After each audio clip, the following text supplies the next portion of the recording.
This is the Open University.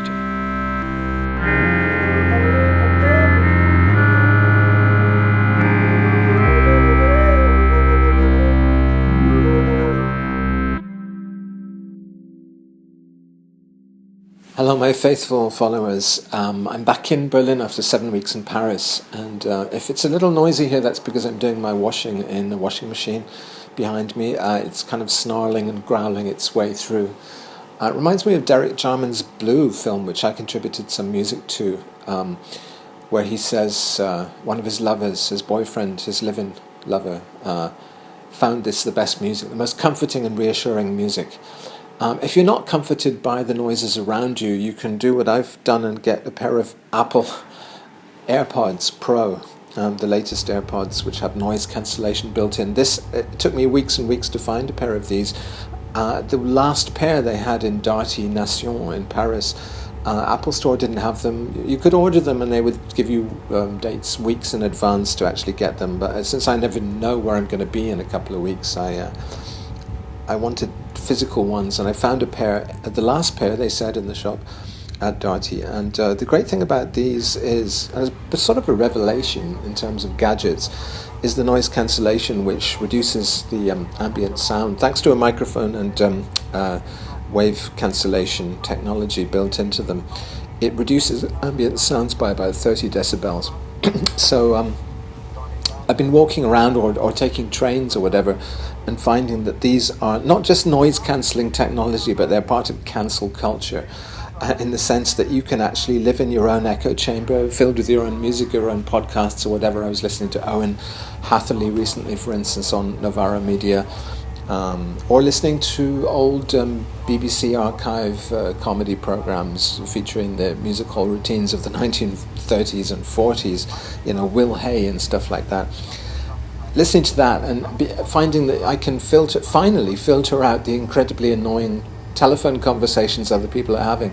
So the technology has finally found a way to cancel its own annoyance factor. Kind of self-eating, the snake eating its own tail, which is actually, since this is titled Eschatology, that's a good eschatological symbol, isn't it? The snake eating its own tail. The cancel culture has allowed me to actually cancel out all the annoying sorts of people who are not on my Twitter list of friends or whatever. There is I'm trying to map one to the other, noise cancelling technology to the idea that we don't want to be troubled anymore by things which are outside our sphere of opinion and belief. This might be a bad thing. It's a bad thing to sort of bury your head in the sand, or to hide in a kind of comfy fur hat like the one I'm wearing just now. Me and my girlfriend both have these fur hats. I gave her one which I bought in Inverness, which was actually Harris tweed on the top. This one's just kind of bog standard plastic, but it's a bit more waterproof. These are very comforting because you can walk around in the winter and feel your head is protected, feel yourself kind of encased, almost like carrying, like a tortoise carrying your home on your back. You sort of are at home when you have one of these on, and even more so when you have noise cancelling headphones in. So I don't know if that's a good thing or not. I am grateful for small mercies, though. The other thing, of course, that we're all having to wear is face masks because of coronavirus. So I have a natty one I bought in Vietnam. It's probably not terribly effective. I haven't been wearing it much. Noemi, my girlfriend, has a whole bunch of them. She's got like 50. She's stockpiled face masks. Any little helps. Any symbolic sort of gesture. Although, of course, people think you have coronavirus when you wear those. Perhaps you get seats on the train because everybody runs away from you at that point. But, the washing machine's a bit quieter now. Yes, coronavirus, that's really part of that is the eschatological, sounds like scatological, doesn't it? It's sort of less interesting than dirty protests and scatology. I know about eschatology because my mother studied theology and actually got a Bachelor of Divinity degree and could have become a minister, not really because of any religious convictions she has, but because of an intellectual interest in Christianity. So eschatology is defined as the interest in end things, the end of the world, the second coming of Christ, the book of Revelations, It's how creation myths, religions often have a creation myth, but they have a destruction myth. What happens at the end of history? So we had, in the 90s, we had a benign end of history theory from Francis Fukuyama saying that we'd reached the best of all possible worlds, we were in the best of all possible systems, capitalism had won against communism, etc., etc. There was no longer that dynamic, that sort of Hegelian dynamic of history, thesis and antithesis and synthesis. We'd, like Gordon Brown saying we were beyond boom and bust, ha ha ha. They were both wrong, of course. We hadn't reached that. That was just a kind of lull, a moment when there seemed to be harmony and there seemed to be expansive globalization in which we were all on the same page, except for like North Korea or a couple of so-called rogue states. And then it came to a horrible end, really, with the dot-com bust in about 2000, and then, of course, 9/11 in the following year. So we've had a succession of kind of eschatological events since then, Islamist terrorism turning into global wars of various kinds, turning into the financial crash and the political responses to the financial crash, and then Brexit and this kind of the going out of fashion of the global dream. The idea that world trade in ever sort of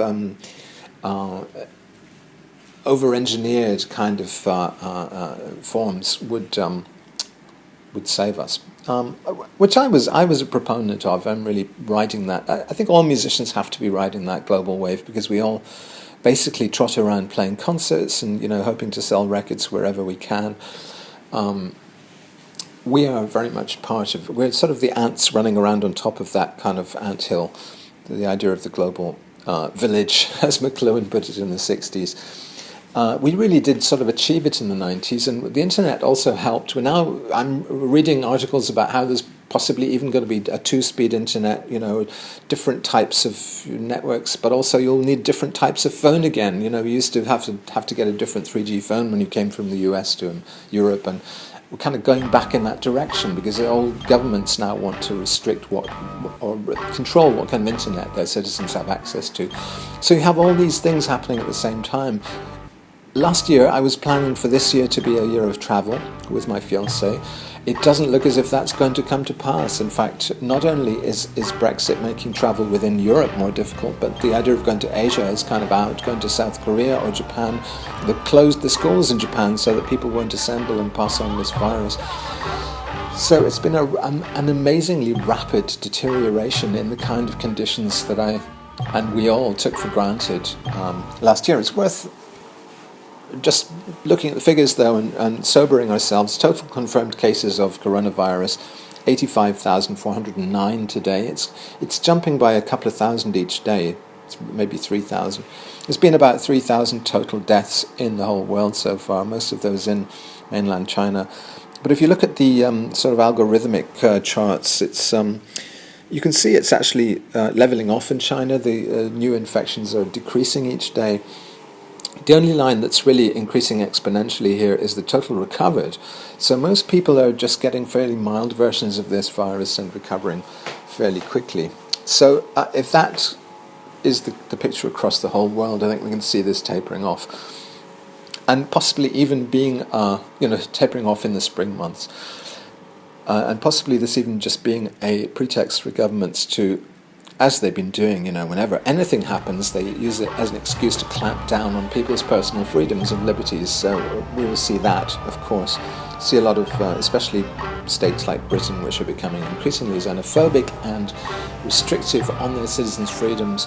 We'll see them using it as an excuse to clamp down. Of course, there are other apocalypses coming in. If we're talking eschatology, the third weekend this month in Britain of major storms crossing Britain and causing havoc, causing flooding in people's houses. And I saw a lot of flooding because I went up to Scotland last weekend to see my mother, stopped off in Oxfordshire on the way to see my friend Babis, my Greek friend, who I went to university with, and all the sort of fields around Oxford, Woodstock, where he lives, were sort of sodden, waterlogged, and rivers everywhere bursting their banks and getting very, very high. The even the Water of Leith in Edinburgh was coming way over where it normally is, and just clambering along when Naomi, my girlfriend, came out and joined me in Edinburgh, and we clambered along by the banks, and in areas they've actually closed off with huge fences, so we were having to kind of climb along like monkeys, clinging off the side of fences, overhanging waterfalls, and crumbly rock paths which were in dire need of repair.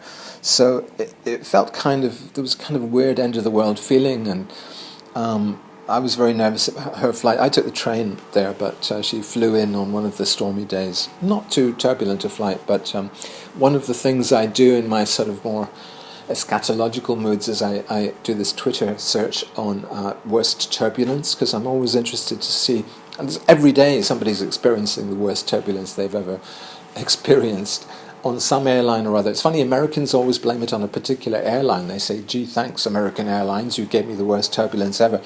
It's not really the airline's fault. You know, what's happening with the weather is not their fault, although I guess customers of airlines assume that they should route around storms and things like that, and sometimes they don't. So anyway, yes, we're possibly living in the end times. I don't know, I've been reading I subscribe to Milk magazine, Milk Decorations, so I was reading this morning, and it felt like something from another age. It felt like news, delayed news from a world which has died, which has drowned in the interim. This sort of self-expression, luxury, travel, this sort of world of wealth and relative affluence and trouble-free cosmopolitanism, which is represented by this, where people are, I guess there is still something relevant about having your own escape space, because we're all having to self-isolate. This is one of the phrases that's come this week, really. Self-isolation, the idea of just bearing your fever and your illness on your own so as not to spread it to other people.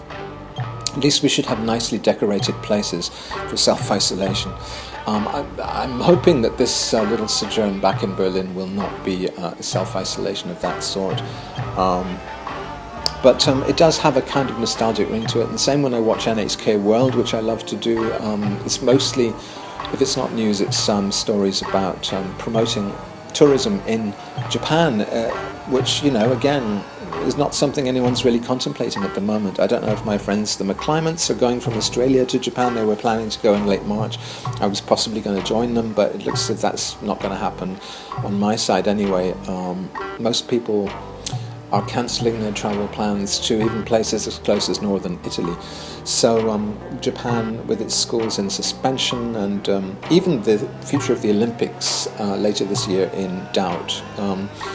We don't know when our next trip to Japan will be, and what kind of holidays you'll be able to have in Asia in future. Because it'll take, apparently for a vaccine, it's going to take at least a year until we're really able to travel safely again to places infected and affected.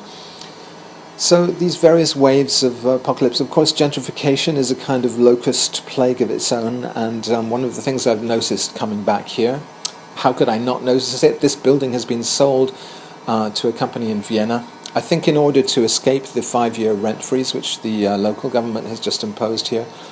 The bastards who own the building here have tried to circumvent that, and they're just saying, screw renting, that's not going to be where we're going to be making our money for the next 5 years, so let's just sell the building. So it's draped in banners, the usual kind of banners you see in Berlin, which, although they're full of optimism and kind of lots of children's drawings of how happy we are living here and all the rest of it, they actually portend the downfall of the neighborhood, the gentrification beyond a certain point. Gentrification is nice in that it gives you better types of coffee house and all the rest of it, but it also, when it drives people out, it's sad. It drives out the very people who have actually improved the neighborhood.